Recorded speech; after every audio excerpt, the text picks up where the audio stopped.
Hello, I'm here with Eric Weinstein, who is a managing director at Teal Capital and a visiting fellow at Oxford University.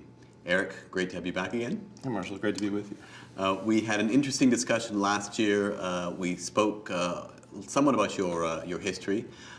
This year, I wanted to go more into the substance of what you're actually doing. I know that you've been working a lot on the area of reflexivity, which is obviously a subject matter that's close to us. It's been close to George Soros. So let me start by asking you, what does reflexivity mean to you? It's a great question. So when George Soros speaks about reflexivity, he speaks in a particular style, very intellectual, but a prose style and a philosophical style at that.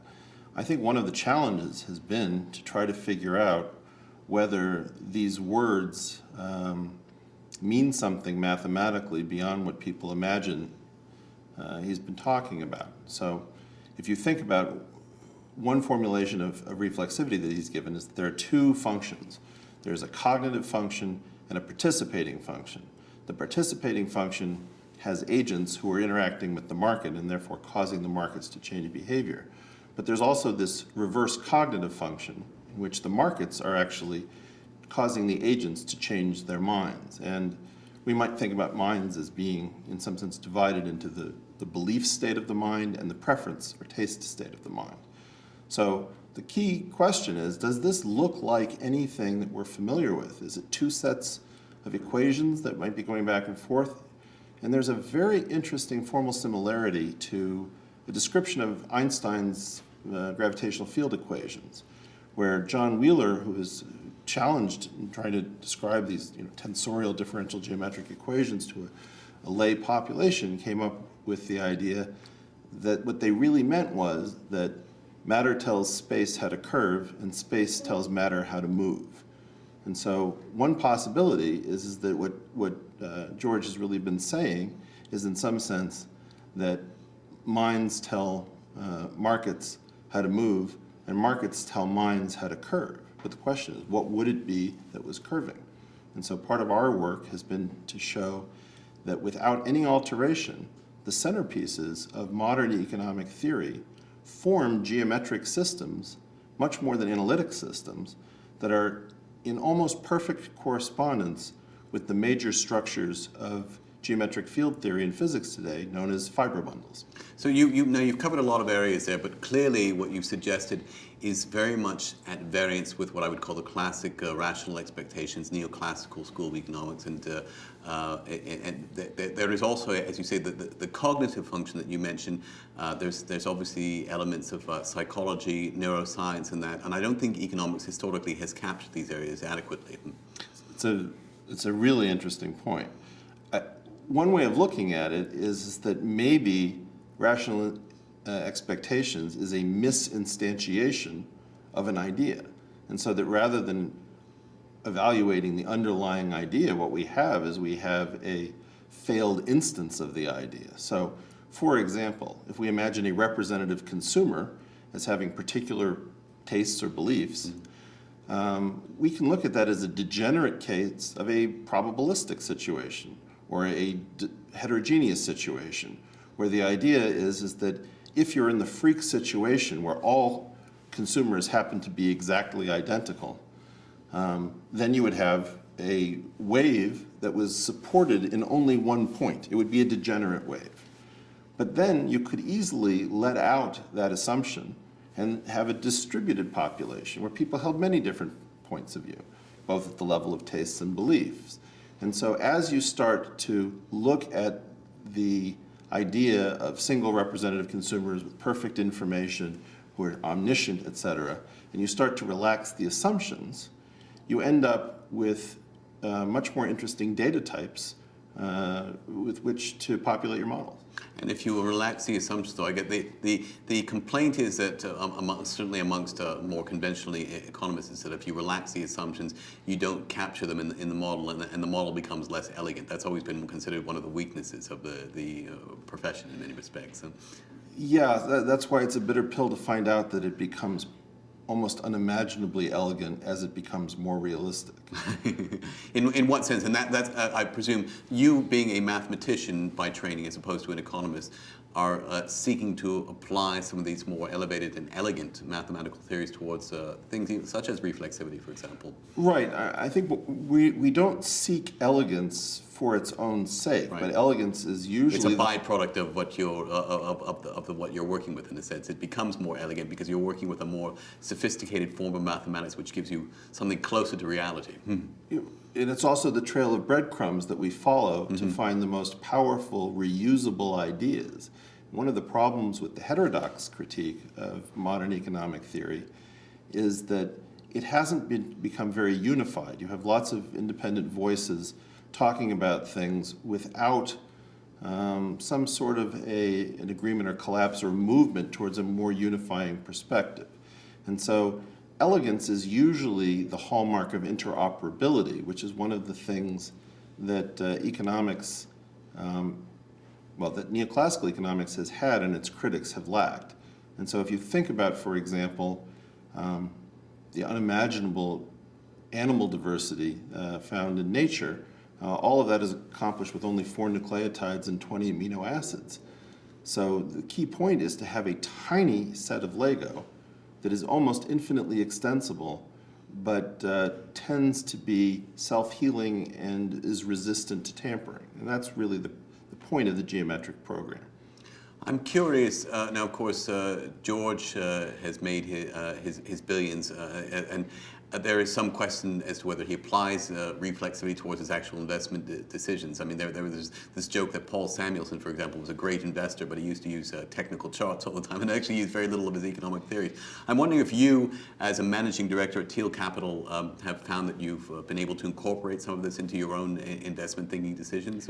Well, I can neither confirm nor deny that, but without giving me specific traits, I might answer. But since George isn't here, I don't mind telling the tale that when I met him first in Berlin, I was keen to tell him that I thought he might be saying something analytic where he simply didn't have the mathematics. And what we explained was that the system known as gauge theory is a differential geometric system in which we take derivatives by measuring the rise in a function above the run relative to a reference level that is part of the theory.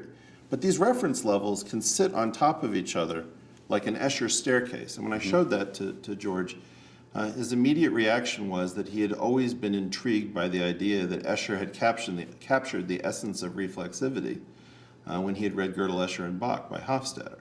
So the preliminary indications are that this is not necessarily out of keeping because the optics look quite similar.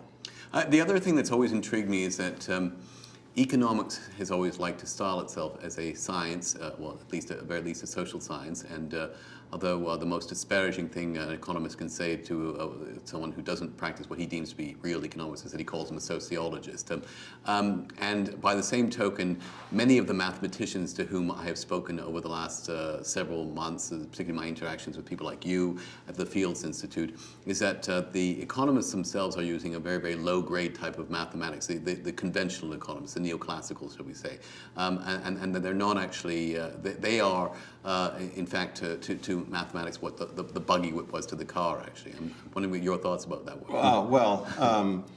There's certainly beautiful mathematics that show up in economics. No one would denigrate the fixed point theorems. I'm thinking about the way of casting arrows and possibility theorem as a topological obstruction. So economics is no stranger to beautiful mathematics. I think one of the problems is that economists feel that they've been burned, having bought snake oil on several previous occasions. And so there's, in fact, oddly, a lack of taste, where when you talk about gauge theory, many economists hear, well, that's some highfalutin thing that we hear about in physics. They don't see it or understand it as a version of the differential calculus, given that the marginal revolution really is a description of the penetration of differential calculus into economics as marginal thinking. And in fact, in speaking specifically of gauge theory, you and indeed your wife, Pia Mullaney, who now works with INET, she has, you together have sought to use gauge theory as a means of calculating accurately consumer price inflation. And that's long been a problem. I mean, it's an everyday problem, and we use it, for example, to calculate Social Security payments. Sure. So its impacts on everybody's day-to-day lives, even though it's a very, very complicated theory. And yet, it's not largely been accepted by the economics profession. Well, or is that changing? I think one of the great things about INET is that INET is capable of creating ecosystems that can evaluate such things. So we were just talking to Matthias Grasselli, who works closely, obviously, with the Fields Institute and INET, who suggested that we bring in the interdisciplinary firepower needed to actually evaluate the proposition as opposed to just sort of falling back on prejudices and rules of thumb. So I think that if that works out, and this in fact becomes recognized as a backwards compatible upgrading of neoclassical theory to include behavioral realism, I think that will have to be a great achievement of INET that Pia and I were in fact unable to do on our own. And if we bring in things like behavioral realism, obviously the math that you've talked about is important, some of the economics you've talked about is important. Do we have to bring in disciplines like, for example, neuroscience, psychology, because particularly in areas like calculating bubbles, what the psychologists see when confronted with human beings confronted with conditions of radical uncertainty, i.e. the unknown unknowns, versus what the economics textbooks tell you how they behave. I mean, they're quite different. That's true, but we have a pretty strong critique of so-called radical uncertainty. Mm-hmm. I think one of the things is that no matter what innovations, so this is a conference obviously about innovation, whatever innovations are likely to be coming down the pike that we can't understand from the perspective of this interview, they're likely to be measured in quantity units, and they're likely to be priced in currency per quantity units, whether the quantities are clicks, kilograms, hours, what have you. Mm-hmm. So what economics does brilliantly well is to combine the biology, which is at its core, because we are in fact apes choosing to interact with each other through markets, and wraps it in a vehicle that has been uniformized to look like an as-if version of physics. And so the idea that we can do all sorts of mathematical operations, comparing apples to oranges, let's say, but also all sorts of sophisticated operations on these otherwise heterogeneous and unwieldy vehicles, is the genius of markets rather than the genius of economics. Why economics would now be running away from the idea that we are spectacularly well poised to deal with the messiness of everything that can happen under, let's say, radical uncertainty or Knightian uncertainty, when we actually have the ability to know a great deal about the unknown unknowns ahead of time, because we know that they'll be wrapped in the mathematics of an as-if physical world. I'm smiling because the discussion, in a sense, reminds me of some of the debates that one used to read about between Einstein and Heisenberg. And Einstein, of course, hated Heisenberg's uncertainty principle, which you could argue in one sense is a variant of radical uncertainty.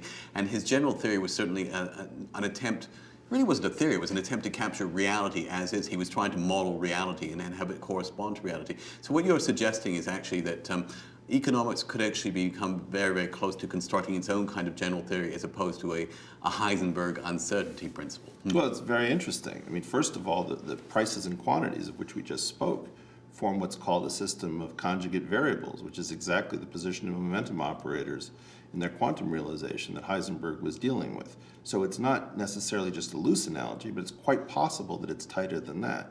Furthermore, if you actually look at what quantum mechanics does brilliantly well, it's to take what would have been uncertain and turn it into something that propagates with certainty. So propagation in quantum mechanics, in fact, is completely deterministic. So by converting uncertainty into certainty, in many ways, quantum mechanics is almost completely deterministic. In fact, the only thing that causes the famous indeterminate status of quantum theory is when you ask a question that is ill-suited to the state. That is, the state is in a so-called non-eigenstate of the question, which we label an observable. And so, except for that situation, quantum mechanics points to how successful one can be taking what looks to be uncertainty and making it look certain. I would also just point out that Einstein was really not complaining about what we thought he was complaining about in the popular idea. I think he just didn't want to absorb the strongly dogmatic view of quantum theory as if it were a fundamental that was a done deal. More, he wanted to keep it open, with the idea being that we didn't know exactly what it was. And I think that that's not a crazy position. Is there any room, in light of what you said, for the role of irrationality in markets now? Absolutely. In fact, Samuelson struggled with the question of something more basic than preferences. And so that if you take what is known as a distribution of hyperplanes that is non-integral, you come up with sort of rock, paper, scissors paradoxes about consistent preferences and tastes. It turns out that there is an extension of the work that we're doing with gauge theories where cardinal utility sits over ordinal utility, much the way the symmetries of particle theory sit over space-time. So you effectively have a taste-time situation. In that circumstance, I think that you, in fact, it's too difficult to explain here, but there's some quite tight tie-ins between the two.